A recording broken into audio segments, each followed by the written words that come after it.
Fenêtre sur l'emploi pour terminer notre émission et on accueille Francis Brajou. Bonjour Francis. Bonjour Arnaud. Associé fondateur de Stanton Wallace. On avait reçu il y a quelques semaines votre co-associé de cette entreprise que vous avez créée il y a une vingtaine d'années. 20 ans, c'est ça. 20 ans, c'est ça, pile to pile. Stanton Wallace, un cabinet de conseil en talent de management, intelligence RH et économique. Vous avez envie de nous parler aujourd'hui de la manière dont on va préparer son nouveau job. Mettons-nous en situation, on est en poste. Et on a réussi les étapes du recrutement. C'est bien de cela dont il est question. En fait, préparer son nouveau job, c'est d'abord et avant tout travailler son employabilité. C'est-à-dire montrer à son employeur quelle est notre valeur. Ou quand on s'apprête à quitter, en tout cas, ou qu'on a déjà quitté, c'est montrer à un employeur qu'on peut vite être indispensable pour lui. Donc comment on prépare ce nouveau job ? On montre à son employeur qu'on est là, on se forme, on fait quoi ? Qu'est-ce que vous leur proposez à vos clients ? Alors, je pense qu'un cadre ou un dirigeant qui s'apprête à changer doit d'abord se poser une première question. C'est qu'est-ce qui fait sens pour moi ? Qu'est-ce qui va générer du plaisir et de telle sorte que je puisse être performant ? Ça, c'est la première chose à faire pour pas partir dans tous les sens. Ensuite de ça, il est important de faire un peu preuve d'audace. Et de s'interroger sur les entreprises qui résonnent pour soi. Moi, je leur conseille forcément de faire la liste des 15 boîtes coup de cœur, les boîtes qui résonnent très fort pour eux, et de les contacter. Les contacter par votre entreprise, c'est-à-dire qu'on passe en direct ou vous leur donnez quelques conseils ? Parce que, excusez-moi, mais quand on est resté longtemps en poste dans une boîte très longtemps, on a pris les peintures de guerre de l'entreprise et on n'a pas forcément le rythme, le coaching, la façon de se présenter. Ça joue quand même, ça.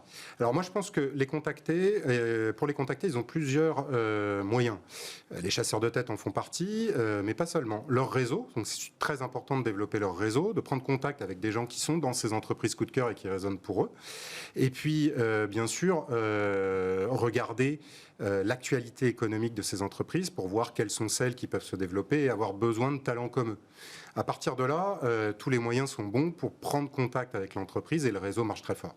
Il y a bien sûr le réseau LinkedIn, on en parle souvent sur ce plateau, mais qui est le réseau des dirigeants, des cadres, des salariés du privé. Le réseau qui fonctionne le mieux, effectivement, c'est LinkedIn.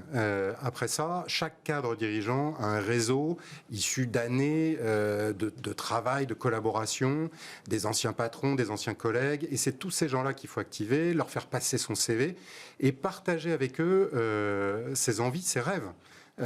Parce que l'audace, c'est ça aussi, c'est de s'autoriser dans une recherche d'emploi à poursuivre ses rêves. Et moi, ce que j'ai noté, c'est que beaucoup de dirigeants s'interdisaient de rêver. On part du principe que vous rencontrez à travers votre cabinet Stanton Wallace des hommes, des femmes qui ont envie parfois de renverser la table, qui vous disent bon voilà, je suis arrivé au bout d'un cycle, aidez-moi à passer à changer de monde. C'est un peu ça l'idée quand même. Hein. Oui, et en plus d'être chasseurs de tête, nous on est coach, dirigeants. Vous les accompagnez. On les accompagne dans cette voie-là et on les accompagne justement à relever ces nouveaux défis en se posant les bonnes questions. Donc à oser en quelque sorte. À oser, à prendre confiance en eux. Donc il y a un gros travail de confiance en soi parce que même quand on relève un nouveau défi, on doit se poser la question suivante. C'est quoi mon défi ? Qu'est-ce qui est essentiel pour moi ? Sur qui je peux m'appuyer ? Sur quoi je peux m'appuyer en termes de ressources ? Qu'est-ce qui me manque pour agir ? Qu'est-ce que je dois transformer ? Et à partir de là, on est prêt. On est prêt pour relever ces défis, que ce soit dans l'entreprise actuelle ou chez un nouvel employeur. Quelques secteurs avant de nous quitter, c'est important parce que vous avez aussi un regard sur les secteurs. Vous orientez votre client en lui disant écoutez, le secteur dans lequel vous voulez repartir, il est totalement saturé, il ne vous correspond pas. On va jusque-là, j'imagine, dans l'accompagnement. Ne pas emmener votre client, je dirais, dans une impasse. Alors, on ne les interdit pas de rêver. Parce qu'il suffit d'une opportunité, y compris dans un secteur sinistré, pour qu'il puisse se réaliser. Néanmoins, les dirigeants sont avisés en général du marché de l'emploi, des secteurs qui recrutent. Ils connaissent leur environnement. Exactement. Ça recrute beaucoup, d'après les chiffres Syntec, dans la tech, puisqu'on a parlé de cybersécurité, on n'en est pas loin.